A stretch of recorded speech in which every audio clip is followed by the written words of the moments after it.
Hello everyone. इस video में हम लोग देखेंगे एग्ज़ाम से रिलेटेड महत्वपूर्ण क्वेश्चन जो कि लगभग हर वन डे एग्ज़ाम में देखने को मिल जाते हैं। तो इसमें पहला क्वेश्चन है, भारत में गरीबी रेखा के निर्धारण के लिए स्वीकृत कैलोरी आवश्यकता ग्रामीण तथा शहरी क्षेत्रों में प्रतिपादित करती है। तो जो गरीबी रेखा का निर्धारण होता है वो पूछ रहा है कितने कितने कैलोरी पे निर्धारित किया जाता है।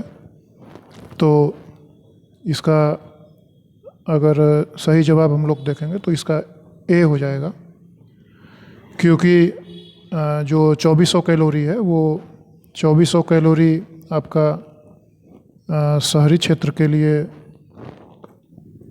नहीं रखा गया है,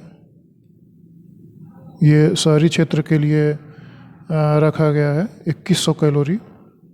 और अगर ग्रामीण क्षेत्र की बात करें तो 2400 कैलोरी ग्रामीण क्षेत्र के लिए ये मानक रखा गया है। तो इस तरह से इसका ए आंसर सही हो जाएगा। नेक्स्ट क्वेश्चन की बात करें तो दूसरा सवाल कह रहा है कि भारत में निर्धनता रेखा का आकलन किसके द्वारा किया जाता है। ये कई बार परीक्षाओं में ये क्वेश्चन आ चुका है।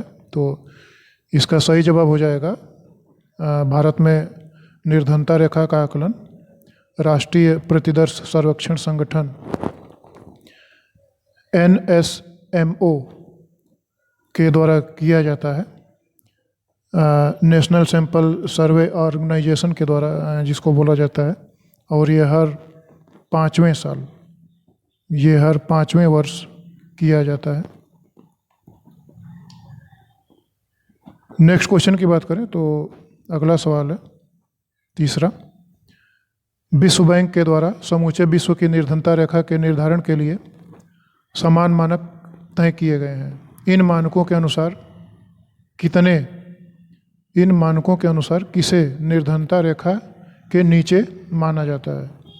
तो निर्धनता रेखा का निर्धारण एक विश्व बैंक के द्वारा भी किया गया है, जिसमें से कि यह माना गया है कि जिनकी आय $1 से कम होगी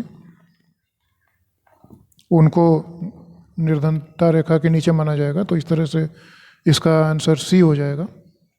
नेक्स्ट क्वेश्चन की बात करें तो चौथा सवाल है, नीचे दिए गए भारत के विभिन्न सामाजिक समूहों एवं आर्थिक समूहों में सबसे अधिक निर्धनता अनुपात किसमें पाया जाता है।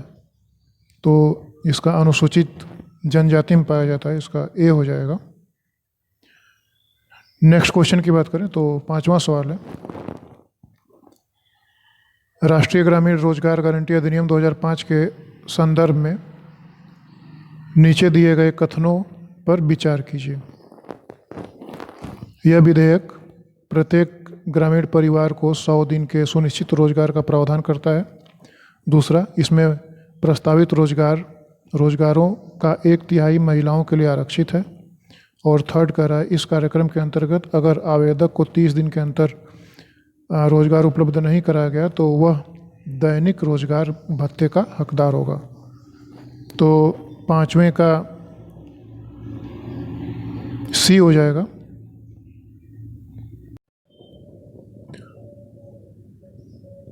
तो ये सी इसलिए होगा कि क्योंकि इसका जो थर्ड ऑप्शन है ये गलत है, ये जो थर्ड है वो गलत है, ये बाकी 1 और 2 इसके सही हैं। थर्ड इसलिए गलत है क्योंकि 30 दिन नहीं है, ये 15 दिन माना गया है। 15 दिन में अगर उनको रोजगार नहीं मिलता है तो वो फिर भत्ते के हकदार होंगे। नेक्स्ट क्वेश्चन की बात करें तो छठा सवाल है, प्रधानमंत्री रोजगार योजना से संबंधित नीचे दिए गए कथनों में से कौन से कथन सही है। इस योजना को 1993 में आरंभ किया गया। और सेकंड कह रहा है, इस योजना में ग्रामीण एवं छोटे शहरों के शिक्षित बेरोजगार युवाओं को शामिल किया गया है। तो इसमें दोनों सही है। इसे 1993 में स्टार्ट किया गया था और युवाओं को इसमें शामिल किया गया था। नेक्स्ट क्वेश्चन की बात करें तो 7वां सवाल है, प्रधानमंत्री ग्रामोदय योजना के अंतर्गत कौन कौन से क्षेत्र शामिल हैं? तो इसमें देखिए प्राथमिक स्वास्थ्य भी आ जाएंगे और प्राथमिक शिक्षा भी आ जाएगी, ग्रामीण पेयजल भी इसी के अंतर्गत आता है, और ग्रामीण विद्युतीकरण भी आता है, और ग्रामीण आवास भी आता है। तो इस तरह से 7वें का डी हो जाएगा। नेक्स्ट क्वेश्चन की बात करें तो 8वां सवाल कह रहा है, राष्ट्रीय कार्यक्रम काम के बदले अनाज को किस वर्ष शुरू किया गया था? तो काम के बदले अनाज को ये 2004 में स्टार्ट किया गया था, जो कि सबसे पहले 150 देश के जो पिछड़े ज़िले थे उसमें लागू किया गया था। तो इस तरह से इसका सी आंसर सही हो जाएगा। तो ये थे महत्वपूर्ण क्वेश्चन जो कि एग्ज़ाम के दृष्टि से काफ़ी इम्पोर्टेंट हैं, और नेक्स्ट वीडियो में हम लोग नेक्स्ट इम्पोर्टेंट टॉपिक को डिस्कस करेंगे। Thank you.